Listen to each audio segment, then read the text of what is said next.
இன்றைக்கான வீடியோவில் என்ன நடக்குன்னு பார்க்குறதுக்கு முன்னாடி நம்ம சேனலை லைக் அண்ட் சப்ஸ்கிரைப் பண்ணிவிட்டு சப்போர்ட் பண்ணுங்கள். உங்களோட சின்ன லைக் சப்ஸ்கிரைப் கூட எனக்கு பெரிய மோட்டிவேஷனாக இருக்கும்ல.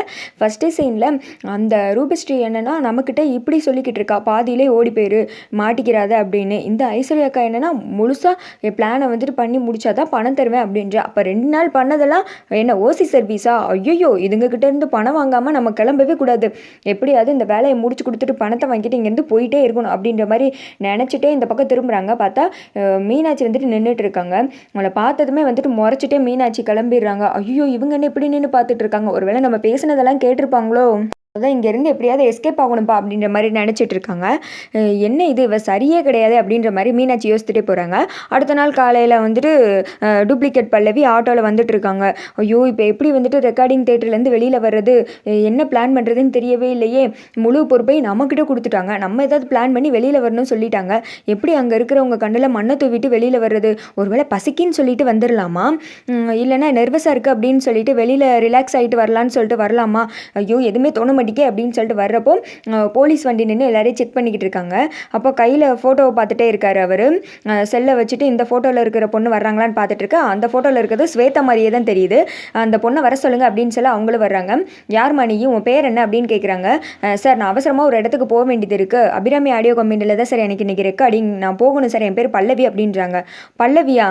நல்ல பேராக தான் இருக்குது, யார் வச்சது அப்படின்னு கேட்குறாங்க. என்ன சார் என்கிட்ட இப்படிலாம் பிஹேவ் பண்ணிக்கிட்டு இருக்கீங்க, எனக்கு லேட் ஆயிடுச்சு சார், நான் போகணும் சார் அப்படின்னு சொல்லிட்டு அந்த பொண்ணு சொல்லுது. அதெல்லாம் மெதுவாக போய்க்கலாம், ஐடி ப்ரூஃப் எடு அப்படின்னு கேட்குறாங்க.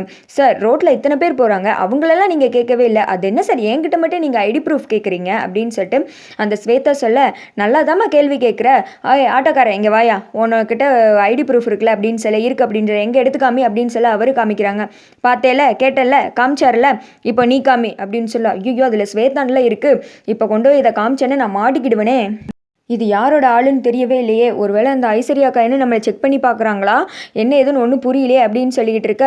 சார், நீங்கள் தேவையில்லாமல் என்கிட்ட வம்புழுக்கிற மாதிரி தெரியுது சார் அப்படின்னு சொல்ல, கான்ஸ்டபிள் இவ இப்படியே தான் பேசிக்கிட்டு இருப்பா, இவளை முதல்ல வண்டியில் ஏற்று, அப்போ தான் இவள் உண்மையை சொல்லுவா, இவளை ஏற்று அப்படின்னு சொல்லிக்கிட்டு இருக்க.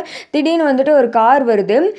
கார்லேருந்து கார்த்திக் ராஜா வர்றாரு. என்ன சார் இந்த பொண்ணை நிப்பாட்டி கேள்வி கேட்டுக்கிட்டு இருக்கீங்க அப்படின்னு சொல்ல, ஒன்றும் இல்லை, பேர் என்ன எதுன்னு கேட்டேன், ஒரு மாதிரி திருன்னு முழிச்சிட்டே நின்றுச்சு, அதான் என்ன எதுன்னு விசாரிச்சுக்கிட்டு இருந்தேன் அப்படின்றாங்க. எனக்கு தெரிஞ்சவங்க தான் சார் அப்படின்னு சொல்கிறாங்க. நம்ம ஆடியோ கம்பெனியில் தான் பாட போகிறாங்க அப்படின்னு சொல்ல, அப்படியா சார், உங்களுக்கு தெரிஞ்சவங்களா, சரி கூப்பிட்டு போங்க அப்படின்னு சொல்ல, வாங்க அப்படின்னு சொல்லிட்டு போகும்போது அந்த ஸ்வேதா வந்துட்டு போலீஸ்காரர், இவர் வந்துட்டு வம்படியாக நின்று நம்மளை மிரட்டின மாதிரில இருக்குது, யார் ஏவி விட்டு ஆளாக இருக்கும் அப்படின்ற மாதிரி நினச்சிக்கிட்டே காரில் ஏறி போகிறாங்க. அடுத்து வந்துட்டு போலீஸ்காரர் ஒரு ஃபோன் எடுத்து கால் பண்ணுறாங்க. யாருன்னு பார்த்தா அந்த சைடு மீனாட்சி தான். சார், உங்கள் ஃபோனுக்காண்டி தான் அவ்வளோ நேரம் வெயிட் பண்ணிக்கிட்டு இருந்தேன், என்னாச்சு, அவள் எதுவும் உண்மையை சொன்னாலா அப்படின்னு சொல்ல, ஒரு 2 நிமிஷம் வெயிட் பண்ணிட்டு தான் அவள் உண்மையை சொல்லியிருப்பா, கிட்டத்தட்ட சொல்கிற அளவுக்கு வந்துட்டா, திடீர்னு கார்த்தி வந்துட்டு எனக்கு தெரிஞ்ச பொண்ணு தான் சொல்லிட்டு கூப்பிட்டு போயிட்டாரு அப்படின்னு சொல்ல, என்ன சார் இது, நீங்கள் ஏதாவது நல்ல செய்தி சொல்வீங்கன்னு தான் நான் காத்துட்டு இருந்தேன், இப்போ எப்படி சொல்லிட்டீங்களே அப்படின்னு சொல்ல, நீங்கள் வந்துட்டு அதை கார்த்திக்கிட்டே ஸ்ட்ரெயிட்டாக சொல்லிடல மேடம் அப்படின்னு சொல்ல, இல்லை சொன்னால் தேவையில்லாத பிரச்சனை வரும், அது மட்டும் கிடையாது, ஒருத்தங்க மேலே தப்பு இருக்குன்னு முழுசாக நம்பாமல் எப்படி போய் டவுட் பண்ணுறதை போய் சொல்கிறது, முழு ஆதாரத்தையும் நம்ம கையில் வச்சுட்டு தானே சொல்ல முடியும் அப்படின்னு சொல்ல, சரி மேடம் நீங்கள் கவலைப்படாதீங்க, எனக்கு சான்றதுக்குள்ளே அவளோட மொத்த ஜாதகத்தையும் நான் உங்கள் கிட்ட வந்து கொடுக்குறேன் அப்படின்னு சொல்ல, ரொம்ப தேங்க்ஸ் சார் அப்படின்னு ஃபோனை கட் பண்ணிடுறாங்க. அடுத்து வந்துட்டு மீனாட்சி நினைக்கிறாங்க, ஐயோ இவ வந்துட்டு ஐஸ்வர்யா ஏற்பாடு பண்ண ஆளாக இருந்துச்சுன்னு தெரிஞ்சுன்னா தீபாவை பாட வச்சு எப்படியாவது கார்த்தியை ஜெயிக்க வைக்கலான்னு பார்த்தா என்ன எதுவும் ஒன்றும் பிடிபடலையே, இப்போ என்ன பண்ணுறது, இவ ஐஸ்வர்யா ஏற்பாடு பண்ண ஆளுதானா, கடவுளே நீ தான் எப்படியாவது வழிகாட்டு அப்படின்ற மாதிரி மீனாட்சி அந்த சைடு யோசிச்சுட்டு இருக்காங்க. இங்கிட்டு வந்துட்டு ராஜா, அந்த பல்லவி யார் என்ன எதுன்னு தெரியவே இல்லையே, இவ்வளோ நாள் மாப்பிள்ளை கண்ணில் படாமல் மறைச்சிட்டானே, ஐயோ அப்படின்னு சொல்லிட்டு அங்கிட்ட இங்கிட்ட நடந்துக்கிட்டு இருக்கா. அந்த இடத்துக்கு அந்த ஸ்னேகா இருக்காங்களா அவங்க வராங்க. இவன் என்ன ரொம்ப ஓவர் ஆக்டிங் பண்ணிக்கிட்டு இருக்கான் அப்படின்னு சொல்லிட்டு பக்கத்தில் வராங்க. ராஜா, அங்கே அவ்வளோ வேலை இருக்குது, இங்கே என்ன பண்ணிக்கிட்டு இருக்கீங்க அப்படின்னு சொல்ல, அதெல்லாம் ரெக்கார்டிங்க்கு தேவையான வேலையை பார்த்து வச்சுட்டு தான் வந்திருக்கேன், நீ கொஞ்சம் சும்மா இரு அப்படின்றாங்க. சரி, எதுக்கு இப்போ இங்கே வந்து நின்றுக்கிட்டு இருக்க அப்படின்னு கேட்க, கார்த்திக் சார் வர்றாருல, அவரை ரிசீவ் பண்ணுறதுக்கு தான் நிற்க அப்படின்றாங்க. இத்தனை நாள் இப்படி தான் நின்னையா அப்படின்னதும், இன்றைக்கி வந்து ஸ்பெஷல் டேயில் பல்லவின்னு ஒருத்தங்க பாடுறதுக்கு வேறு வந்திருக்காங்க, ரெக்கார்டிங் வேறு இருக்குது அப்படின்னு சொல்ல, ஆமாம் அவரே வீணான ஒரு சவாலை விட்டுக்கிட்டு எப்படி ஜெயிக்க போகிறேன்னு தெரியாமல் முழிச்சுக்கிட்டு இருக்காரு, எப்படின்னு தோக்கத்தான் போகிறேன், அவ்வளோ பெரிய டேரக்டர்கிட்ட போய் சவால் விட்டு வந்திருக்காரு, இதுக்கு இவன் வந்து எக்ஸ்ட்ரா ஹைப் கொடுத்துக்கிட்டு இருக்கான் அப்படின்னு நினச்சிக்கிட்டு இருக்க. ராஜா சொல்கிறாரு, உங்களுக்குலாம் ஒரு ஆர்வமே இல்லை அப்படின்னு சொல்ல, இருக்கு அப்படின்றாங்க. இருக்கிறதே ஒரு ஆர்வம் இல்லாமல் சொல்லுது ஓடுது பாரு பக்கி அப்படின்ற மாதிரி ராஜா மனசில் நினச்சிக்கிட்டு இருக்க கார்த்தி வண்டி வந்துடுது. அடுத்து பல்லவி இறங்கி வராங்க. இவங்க தான் பல்லவி அப்படின்னு சொல்ல, எப்படிங்க சிஸ்டர் உங்களை தேடி கண்டுபிடிச்சாங்க அப்படின்னு கேட்குறாங்க. அவர் ஒன்றும் கண்டுபிடிக்கல, நானே வந்துட்டு தான் அவரை தேடி வந்து மீட் பண்ணேன், எனக்காக இவ்வளோ எஃபெக்ட் எடுத்து கஷ்டப்படுறவரை மீட் பண்ண நானே வந்தேன் அப்படின்னு சொல்கிறாங்க.